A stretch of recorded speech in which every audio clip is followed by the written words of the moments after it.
Assalamualaikum warahmatullahi wabarakatuh. Apa kabar semuanya? Ketemu lagi di Ensiklopedia Budaya. Jangan lupa untuk like, subscribe, komen, dan share untuk mendukung channel ini. Dan kali ini saya akan membahas tentang Tibet ya, tentang budaya Tibet. Nah, ini saya ambil dari sebuah buku karangan ini ya, bukan karangan sebenarnya, tulisan maksudnya ya, dokumentasi dari seorang lama, Juste Lobsang Rampa, dalam bukunya yang berjudul Mata Ketiga. Nah, menurut ini ya, Lama Juste, nah ini di negerinya ini orang yang berfisik lemah bisa membahayakan orang lain. Makanya ya, kalau ini menurut pengalaman dari beliau, nah ini orang yang punya ini di Tibet sendiri, maksudnya punya cara menguji kekuatan hidup dari seorang bayi. Nah, di daerah yang tingginya lebih dari 5.000 meter di atas permukaan air laut. Nah, ini ya. Nah, biasanya sih bukan hal yang aneh kalau ada iring-iringan kecil mengarah seorang bayi yang barusan ini ya, dikatakan mungkin beberapa hari setelah lahir ya. Kemudian diajak ke sungai kecil. Nah, bisa dibayangkan ya, waktu itu sungainya itu jelasnya kalau di atas permukaan air lautnya itu 5.000 meter, itu jelas dingin banget ya. Nah, sang nenek kemudian mengambil bayi itu, dikelilingi sama ayah, ibu, dan keluarga dekat si bayi. Pakaian si bayi dilucuti ya. Kemudian sang nenek yang sudah berpengalaman memasukkan bayi itu ke dalam air. Jadi hanya tinggal kepala dan mulutnya aja yang nampak ya. Dan di air sedingin es itu tubuhnya itu akan mengalami perubahan jadi merah menuju ke biru. Jelas ya, karena hawanya sangat dingin dan si bayi itu jelasnya dia memiliki ini ya, fisik yang masih lemah. Nah, tangisannya itu ya jelasnya ya memprotes ya ketika ketika dibenamkan dan dibiarkan begitu sampai berhenti. Nah, ketika bayi itu kelihatan sudah seperti ya bayi yang meninggal, nenek yang sudah berpengalaman itu kemudian diangkat ya, dan dikeringkanlah si bayi itu dan diberi pakaian. Nah, jika dia itu bisa hidup, nah itu adalah kehendak dewa menurutnya. Nah, jika meninggal, dia bisa dibebaskan dan dari penderitaan di dunia. Nah, cara ini sebenarnya sih bukan hal yang ini ya, hal yang mungkin aneh, tapi diterima ya di negeri yang amat dingin ini. Nah, ini jauh lebih baik ya bayi itu meninggal daripada tumbuh menjadi orang cacat, katanya gitu, yang tidak terobati di negeri di mana bantuan medis yang waktu itu masih langka ya. Nah, satu bentuk kehidupan keras yang ada di Tibet ini adalah kalau ada ini ya, setiap orang, nggak peduli itu sehat atau sakit, itu harus 18 jam setiap hari itu harus ini ya harus membukakan matanya gitu. Jadi nggak boleh tidur maksudnya ya. Orang Tibet percaya tidak bijaksana tidur di saat hari masih terang ya, karena setan-setan akan datang dan menangkap kami, katanya gitu ya, kata orang Tibet. Nah, bayi-bayi, orang sakit, bahkan yang sekarat pun dibuat terjaga selama mungkin. Nah, ini dia ya.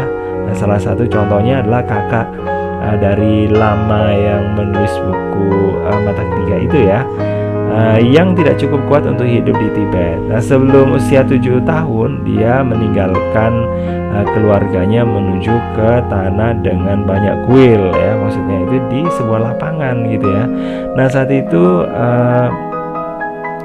saudaranya itu baru berusia ini ya 6 tahun, dan lama tersebut maksudnya Lama Juste, nah waktu itu masih berusia 4 tahun. Nah, beliau ini ingat betul bagaimana petugas kematian menjemput si kakaknya ya, yang sudah tergolek karena sudah menjadi ini ya jasad. Nah, jasadnya kemudian dipotong-potong terus kemudian diberikan kepada burung pemakan bangkai sesuai dengan adat yang berlaku di Tibet. Nah, di Tibet itu jenazah tidak bisa dikuburkan di tanah karena jenazahnya itu, nah ini bisa dikatakan bisa ini ya, nggak bisa dimakamkan karena tanahnya itu tipis dan berbatu karang ya. Terus kemudian tidak dikremasi juga karena kayu di Tibet ini bisa dikatakan sangat jarang ya, sehingga harus diimpor dari India. Biayanya mahal. Terus kemudian dibuang ke sungai juga dilarang karena bisa mencemari air. Nah, sumber air minum bagi yang masih hidup gitu katanya.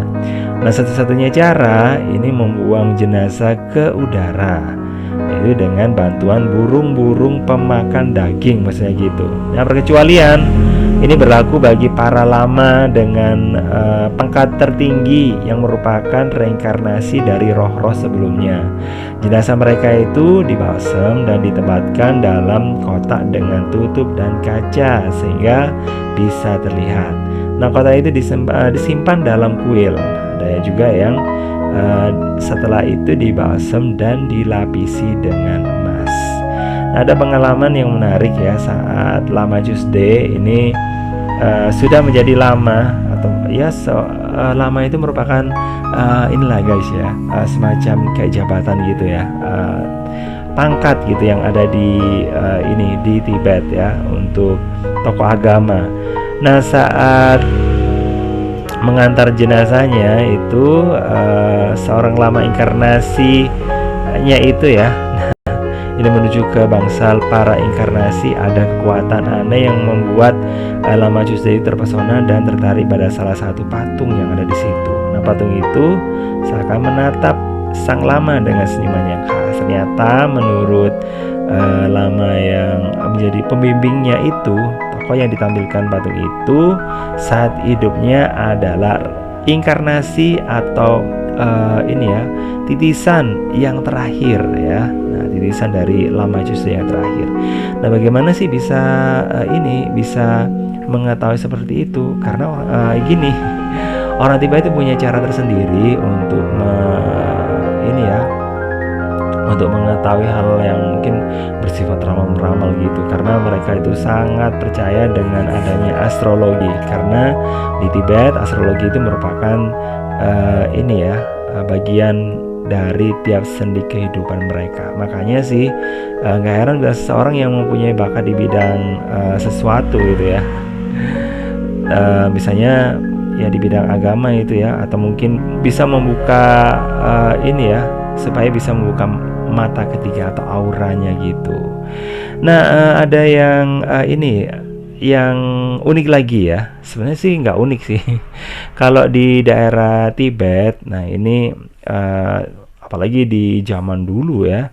Nah, orang-orang yang bisa mendapatkan pendidikan itu hanya dari kalangan yang tertentu saja, karena tidak semua orang itu punya kesempatan yang bagus, karena mungkin setiap anak nggak memiliki pangkat atau derajat yang sama gitu. Nah, kayak Lama Chusde itu belajar di rumah bersama dengan anak para pelayan di ruang kelas ya. Kemudian Lama Chusde maksudnya harus belajar lebih keras ya dibandingkan dengan yang lainnya. Jadi memang sudah terlihat ada perbedaan ya. Jadi antara orang yang memiliki pangkat dengan yang biasa itu jelas cara pendidikannya itu berbeda. Dimana yang berpangkat tinggi itu belajarnya itu lebih keras. Loh, kok bisa gitu ya?